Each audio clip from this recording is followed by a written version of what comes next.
सत्य समाचार तटस्थ समाचार समाज बदल्ने हाम्रो अभियान। नमस्कार, यो हो टाइम समाचार। म वीरेन्द्र मन्सुर गरौँ। अस्ताउँदो सूर्यलाई अर्घ दिएको सम्बन्धी प्रसङ्गबाट जनकपुर सहित मिथिला क्षेत्रमा छठको रौनकता देखिएको छ। पर्वको चौथो र मुख्य दिन मानिने बुधबार व्रतालु निराहार व्रत रही अस्ताउँदो सूर्यलाई पहिलो अर्घ दिएका छन्। बुधबार साँझ उनीहरू पवित्र जलाशयमा सजाइएको घाटमा मिष्ठान परिकार राखिएको डाली हातमा लिएर अस्ताउँदो सूर्यलाई पहिलो अर्घ दिएका छन्। यसअघि व्रतालुले कार्तिक शुक्ल त्रयोदशीका दिन अरबा अर्बाइन, चौथो दिन नहाई खाएर पञ्चमी दिन खरना विधि सम्पन्न गरिसकेका छन्। निष्ठा, श्रद्धा र समर्पणको प्रतीक मानिने छठ पर्वका अवसरमा मिथिलाका गाउँ नगर बस्ती अहिले दुलही झै सिंगारिएका छन्। जनकपुरको पोखरीहरू अहिले छठको गीत र सजावटले झकिझकाउ भएको छ। खास गरी जलाशयमा बनाइएका घाट अत्यन्त मनोरम देखिँदैछन्। व्रतालुले बिहिबार सप्तमीका दिन बिहान उदाउँदो सूर्यलाई अर्घ दिएपछि छठ पर्व विधिवत रूपमा समापन हुनेछ। यसअघि गत आइतबार उसिना चामल, माछा, मासु, मसुरो, लहसुन, प्याज र व्रतमा अशुद्ध मानिएका भोजन त्यागेर व्रतालुले अरबा अर्बाइन सोमबार पवित्र स्नान गरेर चोखो नितो खाएर पवित्र व्रत संकल्प गर्दै नहाए खाएर मंगलबार पञ्चमी तिथिका दिन राति एक छाक मात्र ओलिनो खाएर खरना विधि सम्पन्न गरेका थिए। ऐतिहासिक पौराणिक ग्रन्थ महाभारतमा उल्लेख्य भए अनुसार द्रौपदी सहित 5 पाण्डव अज्ञातवासमा रहँदा उक्त गुप्तवास सफल होस् भनी सूर्यलाई आराधना गरिएको थियो। यस समयमा पाण्डवहरू विराट राजाको दरबारमा बास बसेको उल्लेख छ। लोककथन बमोजिम सोही समयदेखि छठ मनाउने परम्पराको थालनी भएको हो। सूर्य पुराण अनुसार सर्वप्रथम अत्रि मुनिकी पत्नी अनसुइयाले छठ व्रत गरेकी थिइन्। फलस्वरूप उनले अटल सौभाग्य र पति प्रेम प्राप्त गरे। त्यति बेलादेखि छठ पर्व मनाउने परम्पराको सुरुवात भएको तथ्य सूर्य पुराणमा उल्लेख छ। बुधबार पछिल्लो 24 घण्टामा थप 440 जनामा कोरोना संक्रमणको पुष्टि भएको छ। 5407 जनाको पीसीआर परीक्षण गर्दा 387 जना र 1407 जनाको एन्टिजेन परीक्षण गर्दा 53 जना गरी 440 जनामा कोरोना भाइरस संक्रमण देखिएको स्वास्थ्य तथा जनसंख्या मन्त्रालयले जनाएको छ। त्यस्तै पछिल्लो 24 घण्टामा कोरोना संक्रमणबाट 6 जनाको मृत्यु भएको छ भने 474 जना निको भएका छन्। बुधबार थपिएसँगै नेपालमा कोरोना संक्रमितको कुल संख्या 9,10,738 पुगेको छ। यो सँगै नेपालमा मृत्यु हुनेको संख्या 11,460 पुगेको छ भने 7,96,780 जना संक्रमण मुक्त भएका छन्। मन्त्रालयका अनुसार हाल देशभर सक्रिय संक्रमितको संख्या 7,519 जना रहेका छन्, जसमध्ये 7,500 होम आइसोलेसनमा रहेका छन् भने 517 जना संस्थागत आइसोलेसनमा रहेका छन्। कोरोनाका बिरामी मध्ये 189 जना आइसियू र 53 जना भेन्टिलेटरमा उपचाररत छन्। त्यस्तै 10 वर्ष मुनिका 14 बालबालिकामा कोरोना संक्रमणको पुष्टि भएको छ भने 11 देखि 20 वर्ष उमेर समूहका 21 जना कोरोना संक्रमित थपिएका छन्। सरकारले दीर्घरोगीहरूलाई यही कार्तिक 28 गतेदेखि कोरोना विरुद्धको फाइजर खोप दिने भएको छ। अमेरिकाले अनुमति दिएको 1 लाख मात्रा फाइजर खोपको पहिलो मात्रा कार्तिक 28 देखि मङ्सिर 4 गतेसम्म र दोस्रो मात्रा मङ्सिर 27 देखि पुस 4 गतेसम्म दिने स्वास्थ्य तथा जनसंख्या मन्त्रालयले जनाएको छ। यो खोप मुटुको शल्यक्रिया गराएका र औषधि प्रयोग गरिरहेका, मृगौला फेरेका, डायलिसिस गराइरहेका वा औषधि सेवन गरिरहेका, क्यान्सरका उपचार गराइरहेका, फोक्सो सम्बन्धी रोगको औषधि सेवन गरिरहेका, अंग प्रत्यारोपण गरेका, उच्च रक्तचाप वा मधुमेह भएका, डाक्टरको निगरानीमा उपचार गराइरहेका, रोग प्रतिरोधात्मक क्षमता कम भएका र मस्तिष्क वा मस्तिष्कका रक्तनली सम्बन्धी रोग भएकाले पाउने मन्त्रालयले जनाएको छ। त्यस्तै प्रदेश 1 मा मेची प्रादेशिक अस्पताल भद्रपुर, बीपी कोइराला स्वास्थ्य विज्ञान प्रतिष्ठान धरान र कोशी अस्पताल विराटनगर, प्रदेश 2 मा गजेन्द्र नारायण सिंह स्वास्थ्य विज्ञान प्रतिष्ठान राजविराज, नारायणी प्रादेशिक अस्पताल वीरगंज र जनकपुर प्रादेशिक अस्पतालमा खोप उपलब्ध हुनेछ। नेपालमा अहिलेसम्म 18 वर्षभन्दा माथिको जनसंख्याको झन्डै 38% नागरिकले कोरोना भाइरस विरुद्धको पूर्ण मात्रा खोप लगाएका छन्। स्वास्थ्य तथा जनसंख्या मन्त्रालयका अनुसार 18 वर्ष मुनिका जनसंख्याका 1,69,22,000 मध्ये 37.6% अर्थात् 74,82,195 जनाले पूर्ण मात्रा खोप लगाएका छन्। त्यस्तै 43.9% अर्थात् 87,50,960 जनाले कम्तीमा 1 मात्रा खोप लगाएका छन्। अहिलेसम्म कुल 1,62,33,155 मात्रा खोप लगाइएको मन्त्रालयले जनाएको छ। मन्त्रालयले 18 वर्षभन्दा मुनिका बालबालिकाका लागि पनि खोप लगाउन खरिद प्रक्रिया सुरु भइसकेको जनाएको छ। पूर्व पश्चिम राजमार्ग अन्तर्गत धनुषामा यात्रुवाहक बस दुर्घटना हुँदा 12 यात्रु घाइते भएका छन्। दुर्घटना पश्चात बसमा आफै आगो लागेर पूर्ण रूपमा जलेको छ। तुलसीपुर दाङबाट विराटनगर तर्फ जाँदै गरेको ना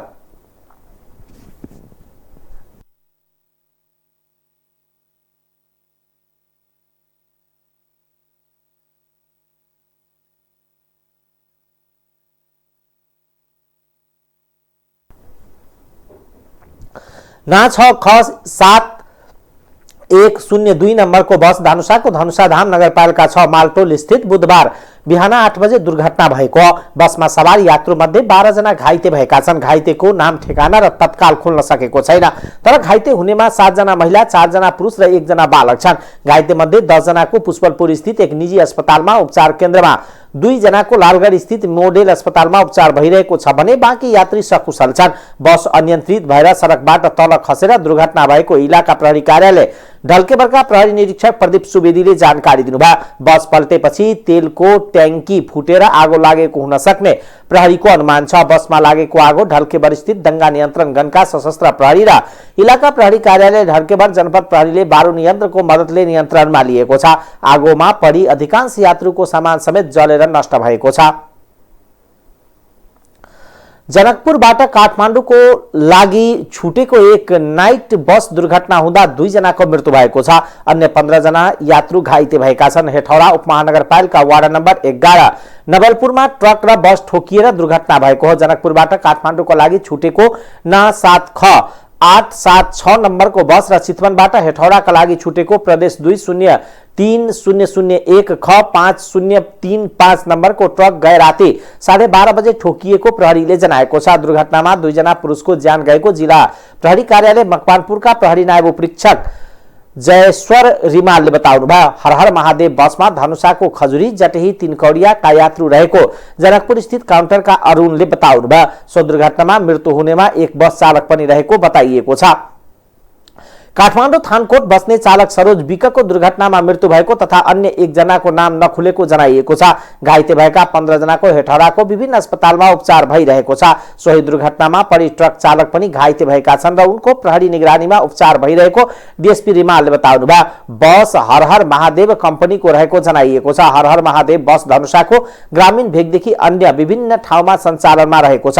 दुर्घटना भएको बसमा कति जना सवार थियो भने यकिन भइसकेको छैनन्। सिन्धुलीको सदरमुकाम सिन्धुलीमाढी बुधबार बिहान तनावग्रस्त बनेपछि जिल्ला प्रशासन कार्यालयले 13 घण्टाका लागि निषेधाज्ञा जारी गरेको छ। सदरमुकाम सिन्धुलीमाढीमा निर्माण गरिएको बीपी कोइराला तथा पुष्पलाल श्रेष्ठको शालिग अनावरणको विषयमा सत्तारूढ गठबन्धन दलहरू र नेकपा एमाले बीच प्रमुख अतिथिको विषयलाई लिएर विवाद भई तनाव बढेपछि निषेधाज्ञा जारी गरेको उक्त कार्यालयले जनाएको छ। शालिग निर्माण गरिएका बाल उद्यानको आसपास रहेको स्टल बजार, जुनार चोक, बस पार्क, ग्वाङ खोला पुल, हस्पिटल क्षेत्रभित्र कुनै पनि किसिमको सभा समारोह तथा जुलुस गर्न नपाइने गरी बुधबार बिहान 11 बजेदेखि राति 12 बजेसम्म निषेधाज्ञा जारी गरिएको प्रमुख जिल्ला अधिकारी रमेश न्यौपानेले जानकारी दिनुभयो। जिल्ला सुरक्षा समितिको सुरक्षामा स्थानीय प्रशासनले 2028 को दफा 6 को उपदफा 3 क ले दिएको अधिकार प्रयोग गरी उक्त क्षेत्रभित्र निषेधाज्ञा जारी गरिएको पनि उहाँले सुनाउनुभयो। स्थानीयका अनुसार कमलामाई नगरपालिकाले शालिग अनावरण र सुदली गरी विजय उत्सव मनाउनको लागि नेकपा एमालेका महासचिव ईश्वर पोखरेललाई प्रमुख अतिथि बनाउने निर्णय गरेपछि गठबन्धन दलले आपत्ति जनाए विरोध गरेपछि विवाद सुरु भएको थियो। जस अनुसार बुधबार बिहान 9 बजे शालिग अनावरण, बिहान 11 बजे सुदली गरी विजय उत्सव उद्घाटनका लागि कार्यक्रम तय गरिएको थियो। गठबन्धन दल नेपाली कांग्रेसका जिल्ला सचिव कृष्ण प्रसाद दाहालले नगरपालिकाले सिन्धुली गढी विजय उत्सवका लागि नबोलाएकोले गठबन्धन दलले उक्त कार्यक्रम बहिष्कार गर्ने र नेकपा एमालेले उक्त विजय उत्सव पार्टीको कार्यक्रम गरेझै गर्ने बताउनुभयो। गठबन्धन दलहरूले विरोध गर्दा बाल उद्यानमा मंगलबारदेखि नै तालाबन्दी गरेका छन्।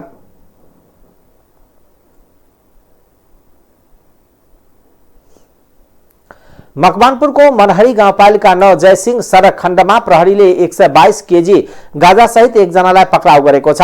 बुधबार बिहान शंकास्पद रूपमा गाजा लिएर निकासी गर्न लागेको अवस्थामा मकवानपुर इरांग गाउँपालिका 2 का 42 वर्षीय नरबहादुर मुक्तानलाई 122 केजी गाजासहित पक्राउ गरिएको हो। मुक्तानलाई सोधपुछ गर्दा शंकास्पद सामानको सुरक्षा गरिरहेको बुझिएपछि नियन्त्रणमा लिएर सामान जाँच गर्दा 122 किलो गाजा फेला परेको मकवानपुरका प्रहरी प्रवक्ता प्रहरी नाभ्य परीक्षक जयेश्वर रिमालले जानकारी दिनुभयो।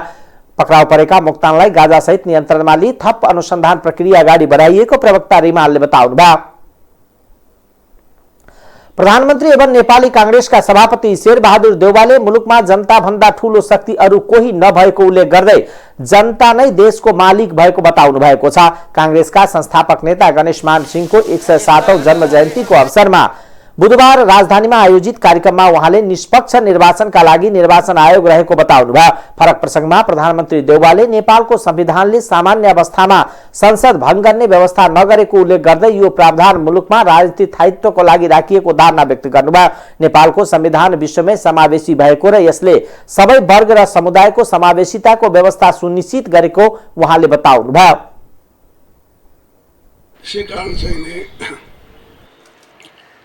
यसमा चाहिँ नि निर्वाचन आयोगले कसैको कुरा मान्दैन। कोही देशका राष्ट्रपति कुरा मान्दैन, प्रधानमन्त्री कुरा मान्दैन, राजा कुरा मान्दैन। आफ्नो चाहिँ नीति अनुसार हिँड्छ। त्यसै कारण चाहिँ निष्पक्ष निर्वाचन आयोग र साथसाथै त्यो जनता जहाँ वडादेखि नै निष्पक्ष चुनाव बाटो जो आउँछ मान्नुपर्छ, उपाय छैन। त्यसलाई चाहिँ नि जिते पनि हारे पनि त्यसलाई सहर्ष स्वीकार गर्नु हाम्रो कर्तव्य हो। त्यसै कारण पिरियडिकल इलेक्सन भन्छ नि, आन्दोलन लिनुपर्छ। अर्को पार्टी आउँछ, अर्को व्यक्ति आउँछ, चुनाव जित्दै आउँछ। त्यस कारण प्रजातन्त्रको खिलाफमा जो कुरा हुन्छ त्यो कुरा हुनै सक्दैन थियो। तर प्रजातन्त्रमा अझ कति मर्यादा बनाउने, कति जिम्मेदार बनाउने, कति यसलाई चाहिँ अझ एकाउन्टेबल बनाउनु, जनताको प्रति चाहिँ अझै बनाउनु लागु हामीहरू कुरा गरौँ न। यो कुरा हामी माननीय संस्थाका आउँछ। त्यस कारण चाहिँ अब यो चाहिँ यस कारण चाहिँ जनताको भन्नु खोजेको ज्ञानले नगरेर जनता आउँथ्यो भने जनता पनि आए। अन्तिम लडाइँले डेमोक्रेसी आएको छ। यो चाहिँ गणतन्त्र आएको छ, संविधान बनेको छ। यसलाई चाहिँ नि खिलाफमा माथि लाग्न सक्छन्, स्वतन्त्र हुन सक्दछन्, अनेक कुरा गर्न सक्दछन्। त्यसै कारण चाहिँ के छ भनेदेखिलाई अगाडि बढे भइहाल्यो के छ। त्यस कारण चाहिँ हामीले यो यसलाई चाहिँ ध्यान दिनुपर्दछ। मैले भनिसकेँ प्रजातन्त्रको विकल्प प्रजातन्त्रै हो, अरू केही कुरा छैन। त्यसै कारण चाहिँ आफूले उनीहरूले चुनाव लडे भइहाल्यो नि। चुनाव लड्न लड्न सक्ने अनि प्रजाको खिलाफ भएर हुन्छ। प्रजाको खिलाफ लड्ने हुन्छ नि, कसले रोकेको छ प्रजाको खिलाफ? त्यस कारण चाहिँ प्रजाको विकल्प प्रजातन्त्रै हो, अरू केही हुन सक्दैन। यो अहिले सबैभन्दा राम्रो संविधान छ। त्यसै कारण जनतन्त्र भन्छ। संविधानमा कुनै समस्या आए प्रजातान्त्रिक विधिबाट समाधान गर्न सकिने उहाँको धारणा थियो। प्रधानमन्त्री देउवाले संविधानको सफल कार्यान्वयन गरेर प्रजातन्त्रलाई दिगो र समृद्ध बनाउन सके मात्र नेता गणेशमान सिंह प्रति सच्चा सम्मान हुने उल्लेख गर्नुभयो। विक्रम सम्वत 1997 सालदेखि नै राणा शासन विरुद्ध आन्दोलन थाल्नु भएको बताउँदै उहाँले प्रजातन्त्रका लागि ठूलो संघर्ष गरी लामो जेल र निर्वासन जीवन बिताउनु भएको नेता सिंह प्रजातन्त्र प्राप्तिपछि पदको कुनै लोभ नगरेको उल्लेख गर्नुभयो। प्रधानमन्त्री देउवाले मुलुकमा प्रजातन्त्र मास्नलाई तात्कालीन राजाले आफूलाई थुनेको र जनता सडकबाट ओर्लिएपछि गणतन्त्र आएको समेत स्मरण गर्नुभयो। कार्यक्रममा प्रधानमन्त्री देउवाले हालै सम्पन्न आफ्नो जलवायु परिवर्तन सम्बन्धी अन्तर्राष्ट्रिय सम्मेलनको भ्रमणका दौरान विश्वमा नै पेट्रोलियम पदार्थको विस्थापन सम्बन्धी बहसबारे अवगत गराउनुभयो। उहाँले पछिल्लो समय नेपाल जलवायु परिवर्तनको चपेटामा परेको उल्लेख गर्दै यसबाट बचाउन सबै लाग्नुपर्नेमा जोड दिनुभयो। नेपाली कांग्रेसका पूर्व महामन्त्री कृष्ण प्रसाद सिटौलाले पार्टीको 14औं महाधिवेशनमा आफूले टिम सहित सभापतिमा उम्मेदवारी दिने घोषणा गर्नुभएको छ। पटक पटक सारिएको 14औं महाधिवेशनको पछिल्लो मिति नजिकै गर्दा नेता सिटौलाले आफूले मात्र नभई समूह नै बनाएर उम्मेदवारी दिने प्रश्न गर्नुभयो। जनआन्दोलन 2046 का सर्वोच्च कमान्डर गणेशमान सिंहको स्मृतिमा गरिएको कार्यक्रममा पार्टी सभापति देउवालाई साक्षी राख्दै सिटौलाले आफ्नो समूहको उम्मेदवारी बारे प्रस्ताउनु भएको हो।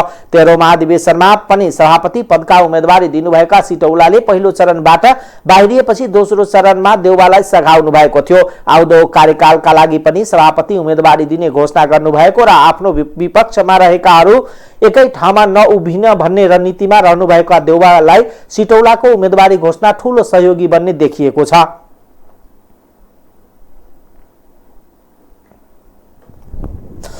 यही 27 गतेबाट छठ पछि आज 24 गते हो, 25, 26, 27 गते वडा अधिवेशन प्रारम्भ गरेर जहाँ भएको छैन त्यहाँ प्रारम्भ गरेर मङ्सिरको 27 गते केन्द्रीय पदाधिकारी हामीले निर्वाचन गर्नु छ। अत्यन्त छोटो हाम्रो कार्यतालिका छ, अत्यन्त साँगुर हाम्रो कार्यतालिका छ। तर एक दिन पनि यो कार्यतालिका परिवर्तन हुन सक्दैन, एक दिन पनि परिवर्तन हुन सक्दैन।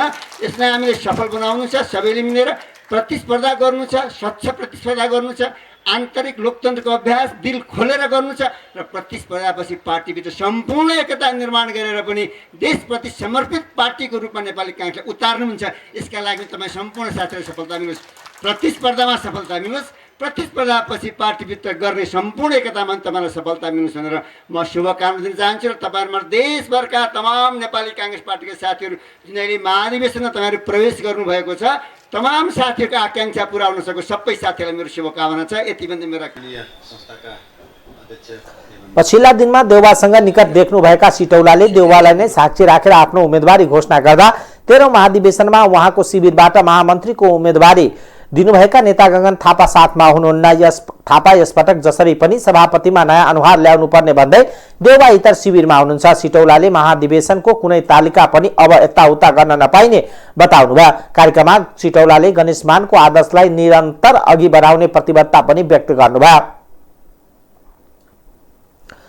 सत्तारूढ़ दल नेपाली कांग्रेसका नेता प्रकाशमान सिंहले गठबन्धनले बनाएको राजनीतिक समन्वय समिति आवश्यक नभएको बताउनु भएको छ। सरकारलाई नियन्त्रण गर्ने खालका संयन्त्र बनाउन जरुरी नै नरहेको नेता सिंहले बताउनु भएको हो। गणेशमान सिंहको 107 जन्म जयन्तीको अवसरमा बुधबार बिहान काठमाडौँमा आयोजित कार्यक्रममा नेता सिंहले संविधान अनुसार पनि यस्तो संयन्त्रको औचित्य नरहेको बताउनुभयो। सरकार भन्दा माथि संयन्त्र बन्नु भनेको संविधान र प्रजातान्त्रिक विधि विपरीत भएको उहाँको भनाइ छ।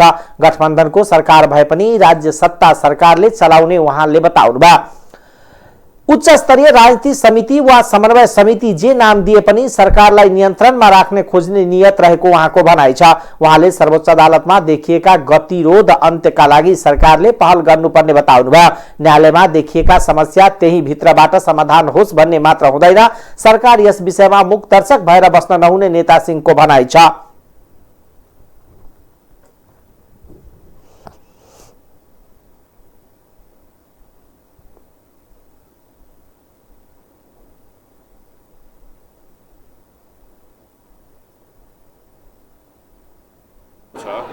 अब त्यो समन्वय समिति के हो भन्दाखेरि यो अहिलेको अवस्थालाई त्यति चाहिँ आवश्यक छ जस्तो चाहिँ मलाई चाहिँ लागेको छैन।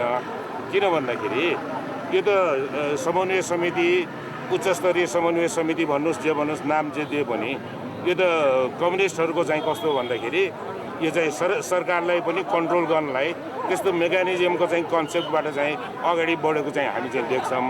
र डेमोक्रेटिक स्पिरिटबाट हेर्ने हो भने यो चाहिँ के हो भन्दाखेरि खास गरेर यस्तो चाहिँ समन्वय समिति यो चाहिँ आवश्यकता नभइकन किन उहाँहरूले चाहिँ बनाउनु भयो। अब त्यो त के छ भन्दा बनाउने सरकारमा रहेका अब दलका नेताहरूलाई अरू नेताहरूलाई सोध्नुपर्छ जस्तो। निर्वाचन गर्ने भनेको त यो चाहिँ निर्वाचन आयोगले चाहिँ गर्ने कुरा हो नि त। यो चाहिँ समयमा चाहिँ गरेर विधि अनुसार चाहिँ गर्नुपर्छ भन्ने कुरा। यो चाहिँ अहिलेको चाहिँ देखा परेका यो न्यायालयका कुरादेखि लिएर सबैमा चाहिँ जुन अस्तव्यस्तता छ, जुन पार्लियामेन्टलाई चाहिँ अपोजिसनले चाहिँ चल्न दिइरहेको छैन, यो सरकारले चाहिँ के हो भन्दाखेरि न्यायालय भनेको खालि न्याय क्षेत्रलाई मात्रै हेर्नुपर्छ भनेर चाहिँ छोडेर हुँदैन। गठबन्धन सरकार भएपछि यो चाहिँ अनिर्णयको चाहिँ यो चाहिँ के छ भन्दाखेरि देशलाई चाहिँ यो शासन व्यवस्थालाई चाहिँ बन्दी चाहिँ बनाउनु भएन। यसमा चाहिँ के छ भन्दा टुङ्गो पुर्याउनुको लागि विधि सम्मत नियम सम्मत तवरले चाहिँ अगाडि बढाउँदाखेरि र चाहिँ यी समस्याहरूलाई चाहिँ चाँडो से चाँडो सम्बोधन गरेर अब चाहिँ आउने दिनहरूमा चाहिँ चुनाव समयमा र त्यसमा पनि खास गरेर नेपाली कांग्रेस पार्टीले अब आउने चुनावहरूमा चाहिँ के हो भन्दाखेरि आफ्नै बलबुतामा कांग्रेसले चाहिँ चुनाव लड्नुपर्छ र कसैसँग चाहिँ यो चाहिँ के छ भने तालमेल गर्ने जरुरत छैन। यो सबै यो चाहिँ नेपाली कांग्रेसको वर्षीय बढी यो चाहिँ के छ भन्दाखेरि कार्यकर्ताहरूको र नेताहरूको पनि भनाइ त्यही छ र मेरो पनि भनाइ के हो भन्दाखेरि आउने निर्वाचन काङ्ग्रेसको आफ्नै यो चाहिँ स्ट्रेन्थमा चाहिँ लडेर आफ्नै एजेन्डामा यो चाहिँ इकोनोमिक प्रस्पेरिटीको लागि यो आर्थिक सम्पन्नता दिलाउनुको लागि काङ्ग्रेसको नेतृत्वमा प्राप्त गरेका अधिकारहरूलाई चाहिँ हामीले चाहिँ संस्थागत गर्नुको लागि हामी चाहिँ अगाडि बढ्छौँ भन्ने कुरा। साथै कार्यक्रममा नेता सिंहले प्रजातन्त्र प्राप्तिका लागि गणेशमान सिंहले गरेको योगदानको स्मरण गर्नुभएको थियो। कांग्रेस स्थापना र देशमा प्रजातन्त्र स्थापनाका लागि सर्वमान्य नेता गणेशमान सिंहको महत्वपूर्ण योगदान रहेको भन्दै नेता सिंहले गणेशमानले देखाएको बाटो वर्तमान कांग्रेसलाई पछ्याउनु पर्ने बताउनुभयो। विक्रम सम्वत 2046 सालको परिवर्तनपछि तात्कालीन राजाबाट प्रधानमन्त्री हुने प्रस्ताव आउँदा अस्वीकार गरेका गणेशमान सिंहले जनताले छानेका व्यक्ति प्रधानमन्त्री हुनुपर्छ भन्ने सन्देश त्यति बेला नै प्रवाह गरेको उहाँले बताउनुभयो। नेता सिंहले गणेशमान सिंह जन्म जयन्तीको अवसरमा शोभा भगवतीमा रहेको उहाँको शालिगमा मल्यार्पण गर्नुभएको छ।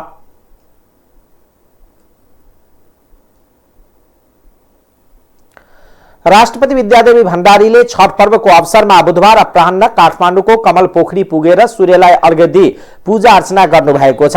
काठमाडौँ महानगरपालिकाद्वारा आयोजित छठ पूजा समारोहमा सरेक हुनुभएका राष्ट्रपति भण्डारीले छठी माईको समेत दर्शन गर्नुभयो। काठमाडौँ महानगरपालिका 1 का अध्यक्ष भरतलाल श्रेष्ठले बुधबार राष्ट्रपति भण्डारीबाट पूजा अर्चना बाहेक अन्य कार्यक्रम यसपटक नगरिएको जानकारी दिनुभयो। छठ पर्वका अवसरमा राष्ट्र प्रमुखबाट नियमित जसो नै कमल पोखरीको भ्रमण गरी पूजा अर्चना हुने गरेको छ। छठ पर्वका लागि कमल पोखरीलाई झकीझका उपारिएको छ। अहिले यहाँ अस्ताउँदो सूर्यलाई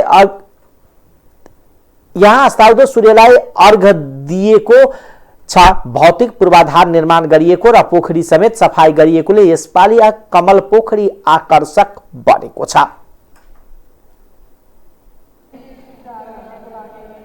पूजा आराधनाको उद्घाटन भइसकेपछि उहाँ अब जसले हामीलाई विभिन्न माध्यम मार्फत सहयोग। प्रधान सेनापति प्रभुराम शर्माले भारतीय राष्ट्रपति रामनाथ कोविन्दबाट मानार्थ भारतीय महारथीको सम्मान पाउनु भएको छ। हिजो मंगलबार भारतको नयाँ दिल्ली जानुभएका प्रधान सेनापति शर्मालाई बुधबार राष्ट्रपति भवनमा भएको भव्य समारोहमा भारतीय राष्ट्रपति कोविन्दले मानार्थ महारथीको सम्मान दिनुभएको हो। समारोहमा भारतीय रक्षा मन्त्री राजनाथ सिंह, भारतीय सेना अध्यक्ष एम रणवणे लगायत उच्च पदस्थ व्यक्तिहरूको सहभागिता थियो। भारतीय सेनापति रणवणेले गएको वर्ष नै नेपाल आएर यहाँको मानार्थ महारथीको सम्मान लिइसक्नु भएको छ। नेपाल र भारत बीच एक अर्का देशका प्रधान सेनापतिलाई मानार्थ महारथीको दर्जा प्रदान गर्ने अनुपम परम्परा छ। नेपालका प्रधान सेनापति सुरेन्द्र बहादुर शाहलाई विक्रम सम्वत 2026 मा पहिलो पटक भारतीय सेनाको मानार्थ महारथीको दर्जाबाट विभूषित गरेको अभिलेख रहेको छ। महारथी शर्मा भारत भ्रमण सकेर यही कार्तिक 26 गते स्वदेश फर्किनु हुनेछ।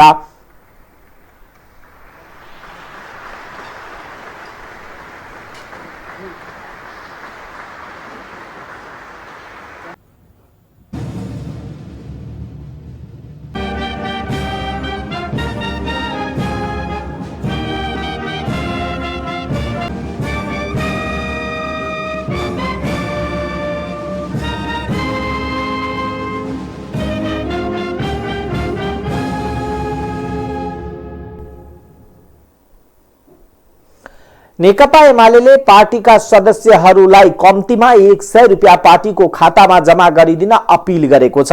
बुधबार ललितपुर स्थित तुलसीलाल स्मृति प्रतिष्ठान भवनमा बसेको नेकपा एमाले 10औं राष्ट्रिय महाधिवेशन मूल व्यवस्थापन कमिटीको बैठकले पार्टीको महाधिवेशनका लागि सबै सदस्यहरूलाई कम्तीमा 100 रुपियाँ पार्टीको खातामा जम्मा गरिदिन अपील गर्ने निर्णय गरेको हो। यसका लागि नेकपा एमाले राष्ट्रिय वाणिज्य बैंक टेकु शाखामा खाता को व्यवस्था गरेको छ। सोही खातामा सबै पार्टी सदस्यहरूले महाधिवेशनको खर्चका लागि मोबाइल मार्फत वा सो बैंकको खातामा कम्तीमा 100 रुपियाँ जम्मा गर्न अपील गरिएको पार्टीका प्रचार विभाग प्रमुख योगेश भट्टराईले जानकारी दिनुभयो। यसले एमाले यस अघि नै पार्टीको महाधिवेशनमा चन्दा नउठाउने निर्णय गरिसकेको छ। प्रचार विभागका प्रमुख भट्टराईका अनुसार एमालेसँग हाल करिब 7,30,000 पार्टी सदस्य छन्। उनीहरूबाट कम्तीमा 100 रुपियाँ उठाउँदा 7,30,00,000 रुपियाँ उठ्छ उहाँले भन्नुभयो। त्यसैले पार्टीको महाधिवेशनको खर्च पुर्याउन सकिन्छ।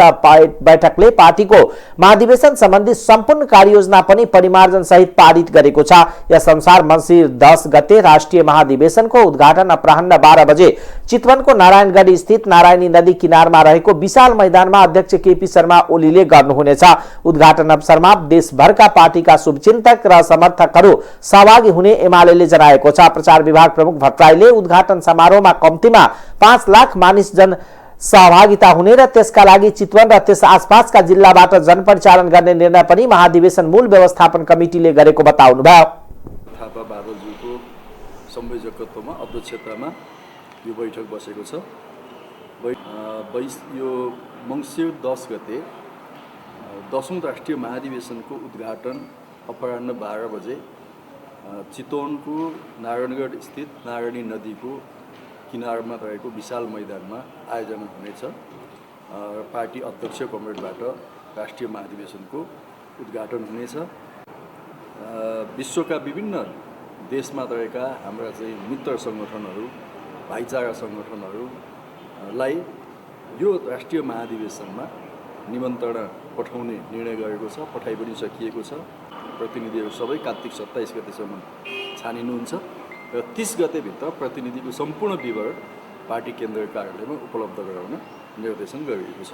उद्घाटन सकिएपछि 11 गते नै निर्वाचन प्रक्रियाहरू आरम्भ हुनेछन् र 12 गते निर्वाचन सम्पन्न गरिकन मत परिणाम पनि त्यही दिन घोषणा गर्ने गरी हाम्रो तयारी। ठुलो पार्टी छ, ठुलो जनसहभागिता जुटाउनु पर्ने छ। देशभरबाट प्रतिनिधि आउनेछन्, विदेशी मित्रहरू पनि यसमा सहभागी हुनेछन्। एउटा ठुलै खर्च यो महाधिवेशनमा हुन्छ।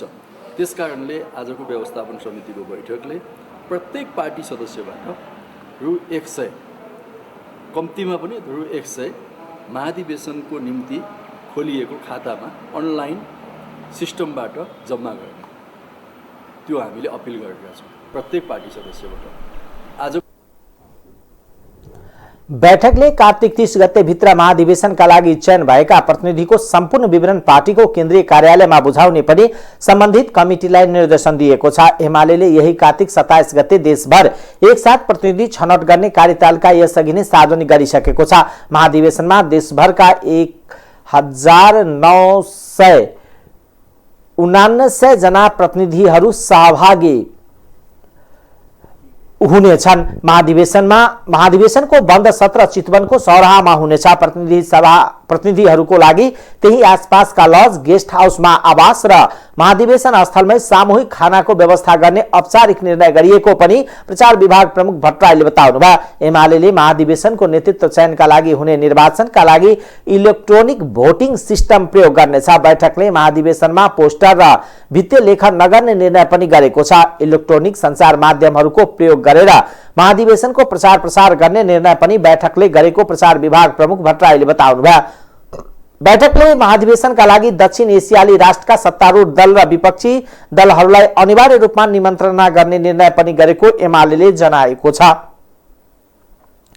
हरेक 10 वर्षमा सञ्चालन गरिने राष्ट्रिय जनगणनाको 12औं श्रृङ्खलाको मुख्य गणना कार्य बिहिबार कार्तिक 25 गतेबाट सुरु हुँदैछ। यो गणना आगामी मङ्सिर 9 गतेसम्म जारी रहने र यसका लागि सम्पूर्ण तयारी पूरा भएको केन्द्रीय तथ्याङ्क विभागद्वारा बुधबार आयोजित पत्रकार सम्मेलनमा जानकारी दिएको हो। जनगणनाको पहिलो चरणमा घर तथा घर परिवार सूचीकरण यसअघि नै भइसकेको छ। सूचीकृत भइसकेका र कुनै कारणले छुटेका समेत सबै परिवारमा गणक पुगी 15 दिनभित्र सबै व्यक्तिको विस्तृत विवरण सङ्कलन गर्न करिब 40,000 गणक र 8,500 सुपरिवेक्षक परिचालन गर्न लागेको सो अवसरमा जानकारी दियो। जनगणना सफल बनाउन केन्द्रदेखि वडा तहसम्म विभिन्न जनगणना समन्वय तथा सहजीकरण समिति गठन गरिएको विभागका महानिर्देशक निबिन लाल श्रेष्ठले बताउनुभयो। उहाँका अनुसार जनगणना सञ्चालन गर्न 7 प्रदेशमा जनगणना कार्यालय सहित 87 जिल्ला जनगणना र यस अन्तर्गत 349 स्थानीय जनगणना कार्यालय स्थापना भएका छन्।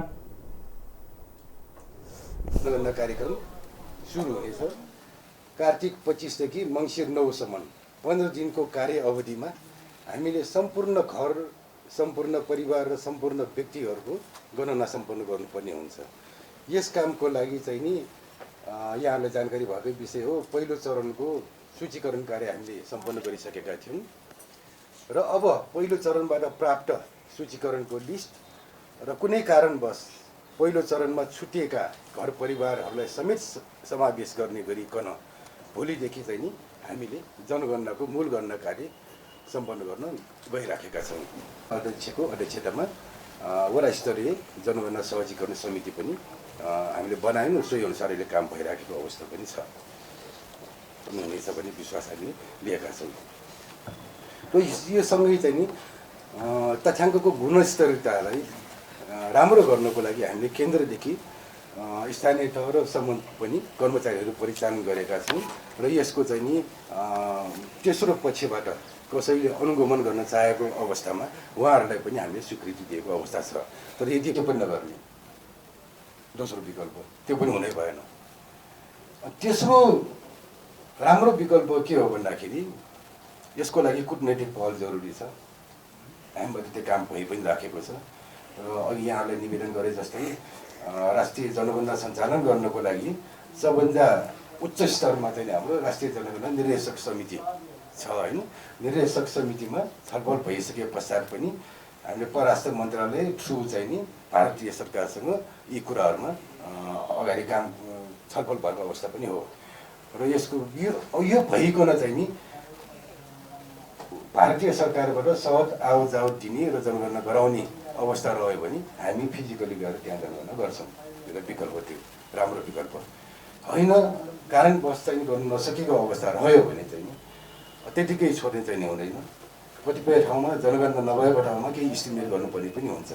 यहाँहरू जानकारी भएकै विषय हो, 2058 सालको जनगणना हुँदाखेरि तत्कालीन माओवादी जनयुद्धका कारण त्यो बेलाको 75 जिल्ला मध्येमा 12वटा जिल्लामा चाहिँ जनगणना प्रभावित भएको थियो।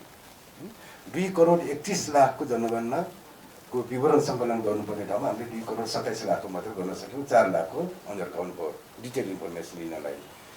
र अहिले चाहिँ नि जुन यो कालापानी, लिपुलेख र लिम्पियाधुरा क्षेत्रको इन्फर्मेसन हामीले अब अरू स्रोतहरूबाट र त्यहाँसँग सम्बन्धित अरू व्यक्तिहरूबाट यहाँ नजिक हाम्रो एक्सेस भएको ठाउँबाट लिँदाखेरि लगभग चाहिँ नि 700 देखि 800 सम्मको हाराहारीमा जनसङ्ख्या त्यहाँ रहेको छ भन्ने केही प्रारम्भिक कुराहरू उहाँहरूबाट हामीले प्राप्त गरेका छौँ।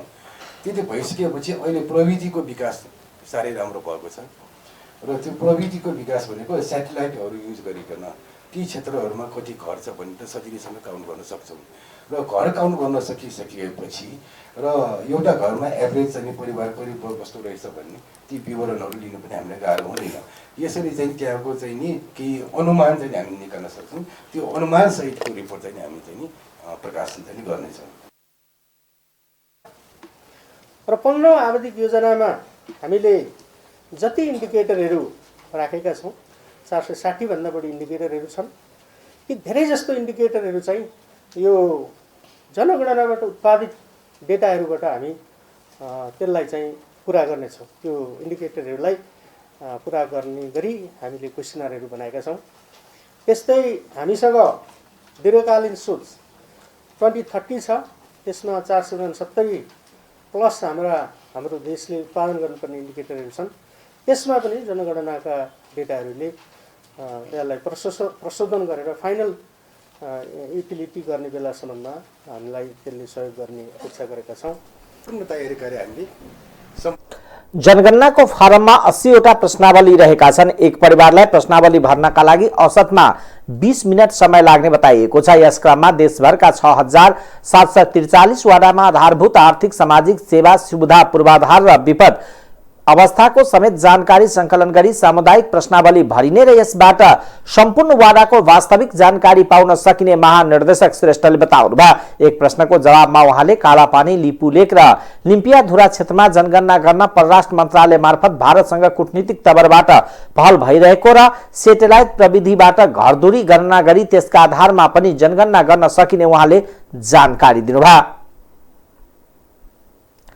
नेपाल स्थित चिनिया दूतावासका सहयोगमा पोखराका 4 सामुदायिक विद्यालयमा निशुल्क इन्टरनेट सुविधा उपलब्ध गराइने भएको छ। चिनिया राजदूत हौ आन्छीले भर्चुअल उपस्थितिमा मंगलबार पोखरामा एक कार्यक्रम बीचमा विद्यालय इन्टरनेट जडान सम्बन्धी सम्झौतामा हस्ताक्षर गरिएको हो। नेपाल चीन जनमैत्री संघका पहलमा ग्रामीण क्षेत्र सहयोग कार्यक्रम अन्तर्गत दूतावासले पोखरा महानगरपालिका 21 मा जनजागृति भविष्य निर्माण जन चेतना पोखरा 33 को शिशु कल्याण माध्यमिक विद्यालयलाई इन्टरनेट जडानको सहयोग गरिनेछ।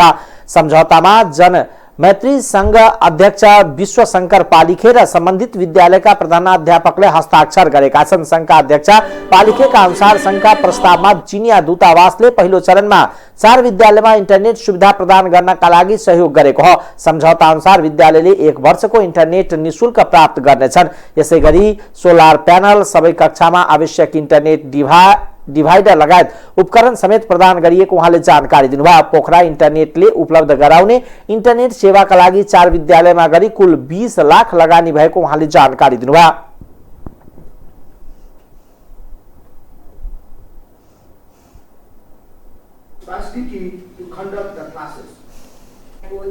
अप्ठ्यारो बनी पुर्याएको छ। नेपालको धेरै स्कुलहरू लामो समयदेखि क्लास रोकिएको छ अनि विद्यार्थीहरू अनलाइन क्लास लिनुपर्नेछ। 当我们了解到有一些工作समयमा सँगै हिँडिरहेका अवसर मित्रहरू यो कोभिड-19 को महामारी सुरु भएदेखि यता दुई मुलुकका जनताहरूले एक आपसमा रेखदेख गरेर अप्ठ्यारो विजय गरेका छन्। तर्फबाट धन्यवाद दिन चाहन्छु। कला संस्कृति मेल खाने भएको हुनाले हामीले चाइनाको सरकारसँग अझै बढी नजिकबाट सम्बन्ध बनाउन चाहिरहेको कुरा तपाईलाई म भन्न चाहन्छु। गण्डकी प्रदेश का शिक्षा संस्कृति तथा विज्ञान प्रविधि मंत्री मेघलाल श्रेष्ठले पोखरालाई शिक्षाको हब बनाउन प्रदेश सरकारले योजना अगाडि बढाइरहेकोले चीन सरकारको सहयोग आवश्यक रहेको बताउनुभयो। गण्डकी प्रदेशको कला संस्कृति र चीनको संस्कृति मिल्दो जुल्दो रहेकोले प्रदेश सरकारले नजिकको सम्बन्ध बनाउन चाहेको उहाँको भनाइ छ। मुस्ताङसँग जोडिएको चीनको कोर्ला नाका सहज बनाउन भएको खण्डमा तीव्र विकासमा सहयोग पुग्ने भएकोले नाका खोल्न पहल गर्न राजदूत यान्सीसँग उहाँले आग्रह गर्नुभयो।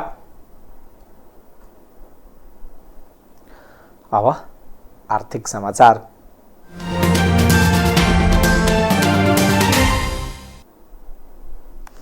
कञ्चनपुरको भीमदत्त नगरपालिका 12 स्थित ओदालीमा निर्माणाधीन 4 लेन पक्की सडकको डिजाइन परिवर्तन हुने भएको छ। पुल निर्माण प्रक्रियामै रहेको बेला गत महिना 31 गतेदेखि कार्तिक 2 गतेसम्म परेको अविरल वर्षाका कारण पहुँच मार्ग भत्काएपछि पुलको केही भागको डिजाइन परिवर्तन गर्न लागिएको हो।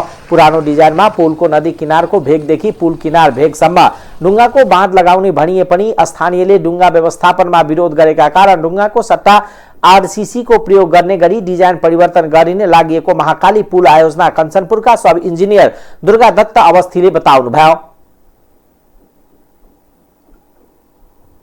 हामीलाई चाहिएको थियो त्यो ढुङ्गाको अभावले गर्दा चाहिँ हाम्रो चाहिँ यो महाकाली पुल आयोजनाको जुन गाइड बन्छ त्यो चाहिँ रिडिजाइन प्रोसेसमा गएको छ अनि त्यसपछि यो डिजाइन आएपछि मात्रै अब यो हाम्रो चाहिँ महाकाली पुल आयोजनाको चाहिँ अब हाम्रो काम चाहिँ गाइड बन्डको काम र अरू थप काम चाहिँ अगाडि बढ्छ। निर्माणको जिम्मा पाएको कुमार सीफई जीभीले भने डुङ्गा अभावका कारण बाढी कम्पनीलाई धेरै क्षति भएको जनाएको छ। निर्माण गर्नुपर्ने बाँध क्षेत्रमा 30% 20 देखि 40 किलोको सानो डुङ्गा र बाँकी 70% क्षेत्रमा 257 किलो डुङ्गा माथिका डुङ्गा आवश्यक पर्दछन्। योजनाका अनुसार निर्माण स्थलदेखि 25 किलोमिटर क्षेत्रभित्रमा डुङ्गा सङ्कलन गर्ने भन्ने भए पनि स्थानीय विरोधका बीच डुङ्गा व्यवस्थापन गर्न नसकिएको हो। बाढीले आयोजनाको 6 करोड 34 लाख 73,250 रुपियाँको निर्माणाधीन संरचना क्षति गरेको छ। 2074 सालमा 3 अर्ब 27 करोड ठेक्का सम्झौता निर्माण सुरु गरिएको पुलको उत्तरतर्फको 250 मिटर पहुँच मार्गलाई बाढीले भत्काएको थियो। त्यसले गर्दाखेरि अब पुनः यो चाहिँ अहिले हालसम्म महाकालीको हामीले थाहा भएअनुसार रेकर्ड अनुसारको 5,47,000 क्युसेक भनेको छ। त्यो पानीले गर्दा चाहिँ हाम्रो अस्पताल प्लान्ट पुनः डुबाएको अवस्था रहेछ। त्यसले गर्दा चाहिँ हाम्रो काम निश्चित नै 5-7 महिना चाहिँ ढिलो हुने अवस्था देखिन्छ। त्यसमाथि पनि जुन चाहिँ ढुङ्गाको कुराहरू छ त्यो ढुङ्गाको चाहिँ रिडिजाइन गर्नको लागि हामीले जुन बारम्बार भनिरहेका छौँ त्यो भएन भने त्योभन्दा बढी पनि लम्बिन सक्ने चान्सहरू चाहिँ धेरै छ।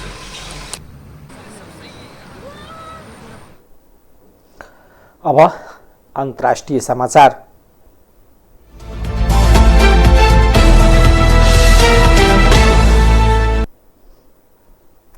भारतको उत्तरी राज्यमा प्रदूषणका कारण श्वास फेर्न समेत कठिनाई भएको छ। भारतको उत्तरी क्षेत्र हरेक वर्ष नोभेम्बर र डिसेम्बरमा वायु प्रदूषणका कारण श्वास फेर्न कठिन हुने गरेको वातावरणविदले बताएका छन्। बढ्दो चिसो र वायु प्रदूषणले श्वास फेर्न गाह्रो हुने गरेको उनीहरूको भनाइ छ। तापक्रम घट्नु र हावाको गति कम हुनु र पटक्का पड्काउने र पराल बाल्ने क्रम बढ्नु जस्ता कारणले यो महिनामा दिल्ली, पन्जाब, हरियाणा, राजस्थान, उत्तर प्रदेश, बिहार, झारखण्ड र बंगालको वायु निकै प्रदूषित हुने भारतीय सञ्चार माध्यमले जनाएका छन्। विज्ञहरूका अनुसार पटाकासँगै भारतका विभिन्न ठाउँमा अन्नबालीका झार तथा पराल पोलेर निस्किने धुवाले वायु थप प्रदूषित बन्दै गएको छ।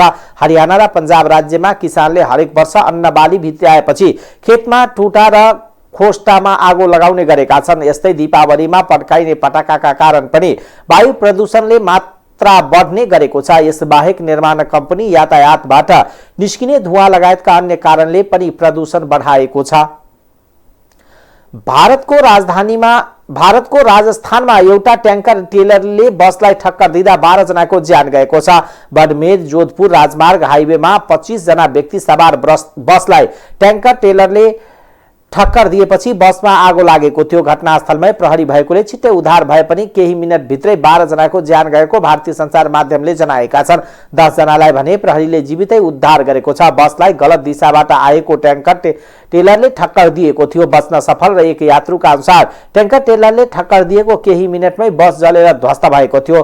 प्रहरीले ट्याङ्कर टेलरका चालकलाई पक्राउ गरेर घटनाको अनुसन्धान थालेको खबरमा उल्लेख छ।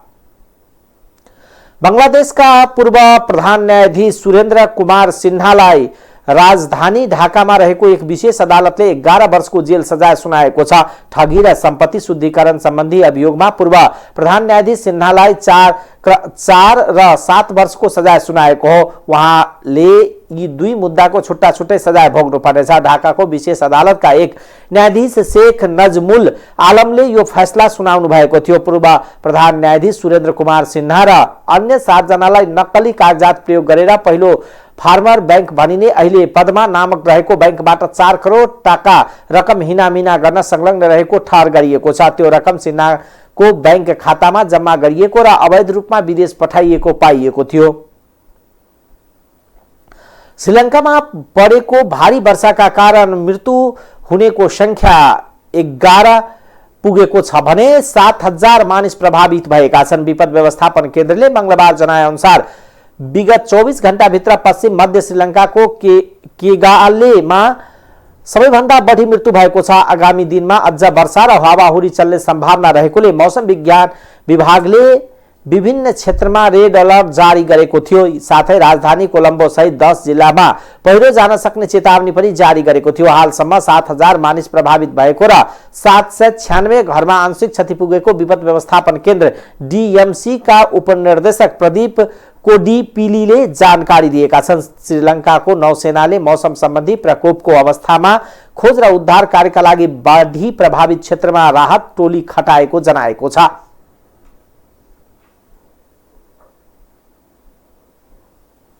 अब खेलकुद समाचार।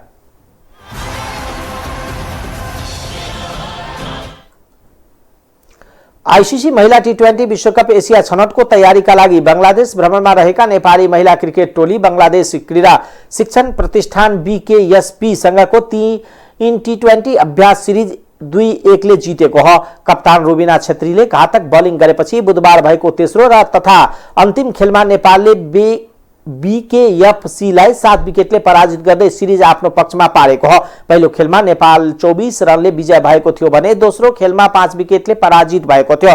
ढाकामा भएको खेलमा रुबिनाले 4 विकेट लिएपछि घरेलु टोलीबाट पाएको 54 रनको लक्ष्य नेपालले 14 ओभरमा 3 विकेट गुमाएर पूरा गरेको हो। कप्तान रुबिना प्लेअफ दि म्याच घोषित भइन्। साथै रुबिनाले प्लेयर अफ द सिरिजको अवार्ड समेत पाइन्। विश्वकपको लागि एसिया छनौट अघि T20 अन्तर्राष्ट्रिय सिरिज खेल्न कतार जानेछ। त्यहाँ 3 खेलको सिरिज खेलेपछि नेपाल युए जानेछन्। T20 विश्वकप एसिया छनौट मङ्सिर 6 देखि 12 नोभेम्बर 22 देखि 28 गतेसम्म हुनेछ।